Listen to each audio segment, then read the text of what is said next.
नमस्कार दोस्तों, welcome to my news channel news 436। आइए देखते हैं देश की 20 बड़ी खबरों को। देश के सभी स्कूली किताबों में पढ़ाई जाएगी रामायण और महाभारत। एनपी भी कर रहा पाठ्यक्रम में बदलाव। बता दें कि राज्य शैक्षिक अनुसंधान और प्रशिक्षण परिषद एनसीईआरटी की उच्च स्तरीय समिति ने सामाजिक विज्ञान की पुस्तकों में रामायण और महाभारत जैसे महाकाव्यों को शामिल करने की सिफारिश की है।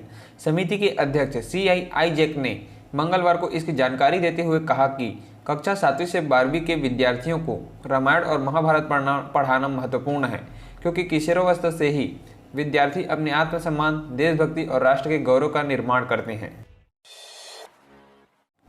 लोकसभा चुनाव के पूर्व चुनाव से पहले नए दल की एंट्री, बुंदेलखंड राज्य बनाने की उठाई मांग। बता दें कि लोकसभा चुनाव 2024 से पहले यूपी में एक नई पार्टी राजनीतिक दल की एंट्री हो गई है। इस पार्टी को यूपी के पूर्व डीजीपी सुरखान सिंह ने बनाया है। इस पार्टी का नाम बुंदेलखंड लोकतांत्रिक पार्टी है और इसने बुंदेलखंड राज्य बनाने की मांग उठाई है। उन्होंने यूपी और एमपी के 15 जिलों को मिलाकर नए राज्य की मांग की है। इसमें यूपी के 7 जिले तथा मध्य प्रदेश के 8 जिले हैं। इंडोनेशिया की पूर्वी प्रांत उत्तरी मालुक में बुधवार को 6.6 तीव्रता का जोरदार भूकंप आया तथा यह भूकंप सुबह 9:48 पर आया तथा इसका केंद्र पश्चिम हल्माहेरा रीजेंसी से 68 किलोमीटर उत्तर पश्चिम में समुद्र में 109 किलोमीटर की गहराई पर स्थित था तथा मौसम विज्ञान ने कहा कि इससे सुनामी आने की संभावना नहीं है। केरल और तमिलनाडु के लिए ऑरेंज अलर्ट किया गया जारी, पुदुचेरी में भारी बारिश के कारण स्कूल बंद। बता दें कि केरल और तमिलनाडु में और पुदुचेरी में अगले 2 दिनों तक भारी बारिश की संभावना जताई गई है, जिसके कारण यहां स्कूल को भी 2 दिनों के लिए बंद करने का आदेश दिया गया है। छठ महापर्व के बाद अब ठंड का टॉर्चर, बिहार में 24 शहरों में गिरा तापमान। बता दें कि यह अगले 5 दिनों के दौरान न्यूनतम तापमान में धीरे धीरे गिरावट आएगी और ठंड में धीरे धीरे बढ़ोतरी होगी। पिछले 24 घंटों के दौरान पटना समेत 24 शहरों के न्यूनतम तापमान में गिरावट दर्ज की गई है। इसके साथ ही भागलपुर के बांका में न्यूनतम तापमान 14.2 डिग्री सेल्सियस तथा वहीं मंगलवार को पटना का न्यूनतम तापमान 0.8 डिग्री सेल्सियस की गिरावट के साथ 17.6 डिग्री सेल्सियस दर्ज किया गया है। अगर आपके खाते में अभी तक जमा नहीं हुई 15वीं किस्त तो तुरंत करें यह काम। बता दें कि हाल ही में 15 नवंबर को जारी की गई 15वीं किस्त से 8 करोड़ से अधिक पात्र किसानों को लाभ हुआ है। हालांकि कुछ किसानों को अभी भी यह किस्त नहीं मिली है, जिससे किसान परेशान रहते हैं। इसकी सहायता के लिए हेल्पलाइन नंबर 155261 पर कॉल करें तथा अब इसके साथ ही eKYC पूर्ण करें तथा भूमि अभिलेखों का सत्यापन करें तथा फॉर्म की त्रुटियों को सुधारें। दिल्ली NCR में एक बार फिर हवा हुई जहरीली, जाने अपनी जगह का लेवल। बता दें कि दिल्ली के अधिकतर क्षेत्र में बुधवार सुबह 6 बजे के करीब AQI 400 के पार पहुंच गया।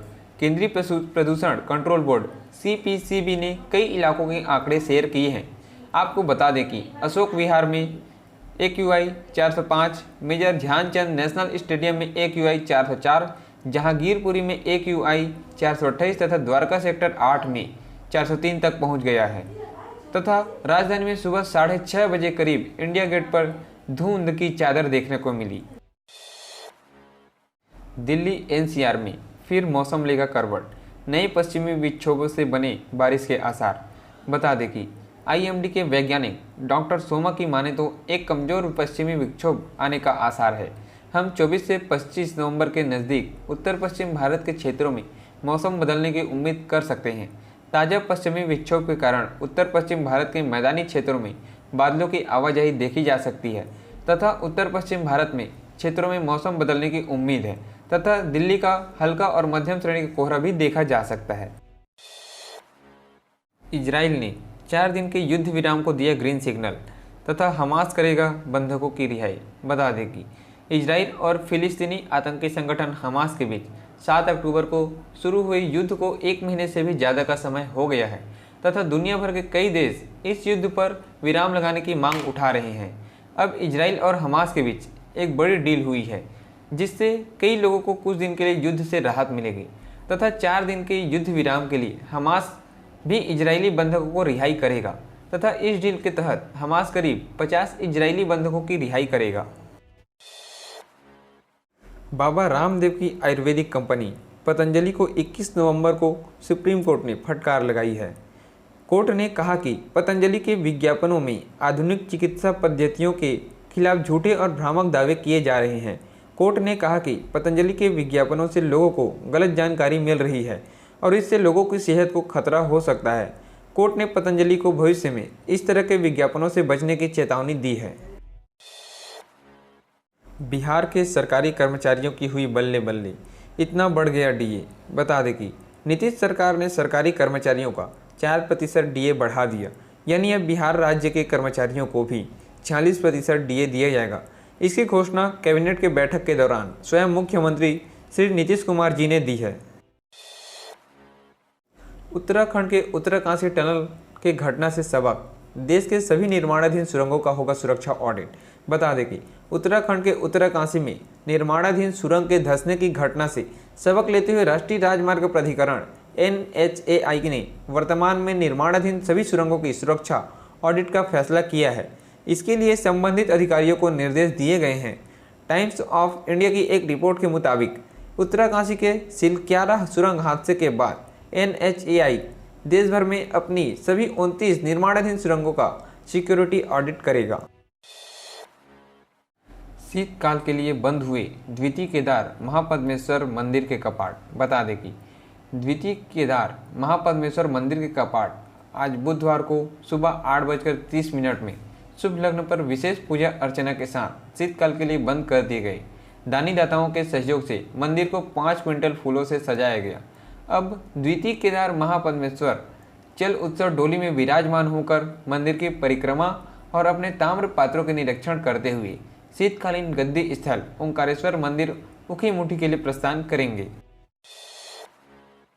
उत्तराखंड में सुरंग में श्रमिकों को भेजे जरूरी कपड़े व दवाई, माइक्रोफोन से की बात। बता दें कि मजदूरों से बात करने के लिए NDRF और SDRF ने ऑडियो कम्युनिकेशन शुरू किया है। भीतर माइक्रोफोन और स्पीकर भेज दिया गया है। माइक्रोफोन टनलिंग विशेषज्ञ क्रिस कूपर ने कहा कि अभियान सफलता की ओर बढ़ रहा है। सुबह टेलीस्कोप कैमरा के माध्यम से उन्हें देखा गया और बात की गई। भोजन सामग्री भेजी गई तथा जल्द ही अच्छी खबर मिलेगी। उत्तराखंड कांग्रेस अध्यक्ष करण माहरा और पूर्व अध्यक्ष प्रीतम सिंह भी सिलक्यारा पहुंचे हैं। जाति आधारित गणना के बाद बिहार को विशेष राज्य का दर्जा दिलाने की बारी, नीतीश कैबिनेट में प्रस्ताव पास। बता दें कि बिहार के मुख्यमंत्री नीतीश कुमार ने बुधवार को कहा कि राज्य कैबिनेट ने एक प्रस्ताव पारित कर केंद्र से बिहार को विशेष राज्य का दर्जा दिलाने का आग्रह किया। बिहार के मुख्यमंत्री ने पटना में उनकी अध्यक्षता में हुई कैबिनेट बैठक समाप्त होने के तुरंत बाद सोशल मीडिया पर इसकी घोषणा की। सोशल मीडिया पर एक पोस्ट में नीतीश कुमार ने लिखा कि कैबिनेट में एक प्रस्ताव पारित किया है जिसमें केंद्र से बिहार को विशेष श्रेणी का दर्जा देने का अनुरोध किया गया है। उन्होंने यह भी कहा कि उनकी सरकार द्वारा राज्य में किए गए जाति सर्वेक्षण के निष्कर्षों के कारण नई मांग जरूरी हो गई है। कनाडा के नागरिकों को मिली राहत, भारत ने शुरू की वीजा सर्विस। विवाद के बाद बंद हुई थी सेवाएं। बता दें कि भारत ने कनाडाई नागरिकों के लिए ई वीजा सर्विस फिर से शुरू कर दी है। भारत ने कनाडा से चल रहे विवाद के चलते इस सर्विस को बंद कर दिया गया था, पर अब करीब 2 महीने के बाद इसे फिर से शुरू कर दिया गया है। ई वीज़ा के तहत medical visa, business visa, education visa, tourist visa के लिए सर्विसेज फिर से शुरू कर दी गई है। पश्चिमी उत्तर प्रदेश के 41 शहरों में पहुंचा जियो एयर फाइबर। 39 शहरों में एक साथ लॉन्च कर बनाया रिकॉर्ड। बता दें कि यह सर्विस सबसे पहले मेरठ और आगरा में लॉन्च की गई थी तथा जियो फाइबर उन इलाकों के लिए वरदान है जहां ऑप्टिकल फाइबर के जरिए लास्ट माइल कनेक्टिविटी यानी अंतिम परिसर तक कनेक्शन पहुंचाने में दिक्कत आती है तथा जियो एयर फाइबर के लिए कंपनी ने 599 रुपये, 899 रुपये और 1199 रुपये के 3 प्लान बाजार में उतारे हैं। 599 रुपये वाले प्लान में 30 Mbps तो वहीं 899 और 1199 रुपये वाले प्लान में 100 Mbps स्पीड पर अनलिमिटेड डाटा उपलब्ध होगी।